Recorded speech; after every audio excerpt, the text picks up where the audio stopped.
So last week I asked you guys what is it that I should do with my budget in order to upgrade my system, and you came through.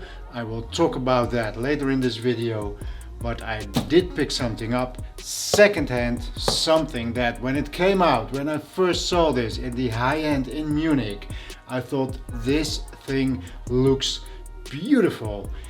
I'm not even talking about the sound yet, about how it looks. I completely fell in love with the looks, and then I looked at the price and I thought, well, that will never be in my system, in my house. And then a few years later, here it is. So let's get into what is it that you suggested, and then I will tell you what I got. So what did you guys choose? Well, if I'm looking at the comment section, there was one vote for upgrading the power amp. There were a few more votes for upgrading the subwoofer to subwoofers maybe. And then there were some more votes for changing the DA converter or getting a moving coil cartridge. In second place was upgrading the CD transport, but the most votes were for upgrading the streamer. So that's what I did.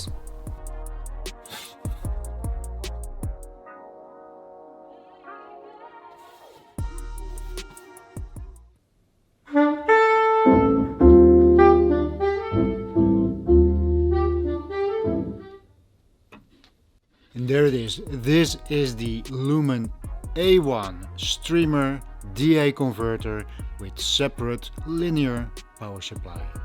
Now this thing is made from one big block of aluminium. As you can see, there is no ridges over here as there is in the newer models. This was probably a very expensive way of making this, but this is seamless, this is heavy, this has a sloped front.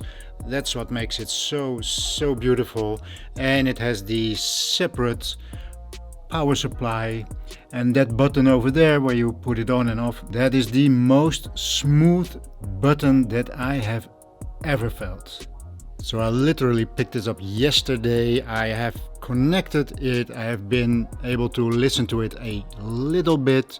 Actually, in the first few hours that I listened, I thought, well, maybe I made a mistake, but then it warmed up. I remember this as a true audiophile, you know that some equipment needs some warming up time, and this thing, as a lot of digital equipment in my experience, absolutely needs 3 or 4 hours before it really gets to what it is doing best, making music sounding analog. But I still have a lot of testing to do. There's some things that there's a little bit too bass, for example. I have to find out if that is from this piece of equipment or the cable or something else, but it is giving me more bass through my Auxilia loudspeakers than I had with the Blue Sound Note, which is up for sale now. This thing is wonderful. Now I picked it up at a guy who had a bit of an interesting system. And first off, if you pick up a second-hand piece of equipment, and this came at a pretty low price, especially compared to what this thing is doing at the second-hand market this moment, I got a very good deal. But sometimes when the price is too good, you may think, well, am I being scammed or not? So what are the rules to make the possibility as small as possible? One is to pick it up at the people's house. A few months ago I tried to buy a cartridge, and the price was actually too good to be true. You know what they say, if it's too good to be true, it is probably too good to be true. So I asked him, okay, can I pick it up at your home? And he didn't want to. Well, then I don't do it. It could be different reasons why someone would do that. One of them is because they are scamming you. So that was not what I'm going to do. So I went over here, and his system was meticulous. There is not a scratch on this thing, nothing. And so was the rest of his system. So that's one indication how people take care of their stuff.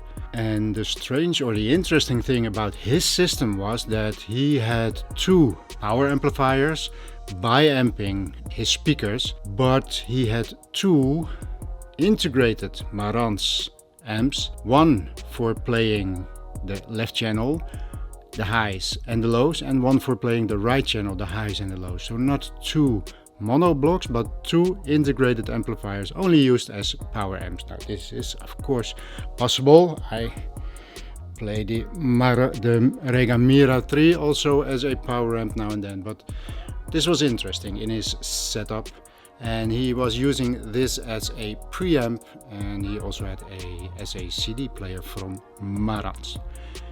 Anyways, I still have a lot of testing to do, so I'll leave you with this, that I am going to have fun with this for the coming week, going to try out things, and next week I'll report back in what my experiences are and how things are going.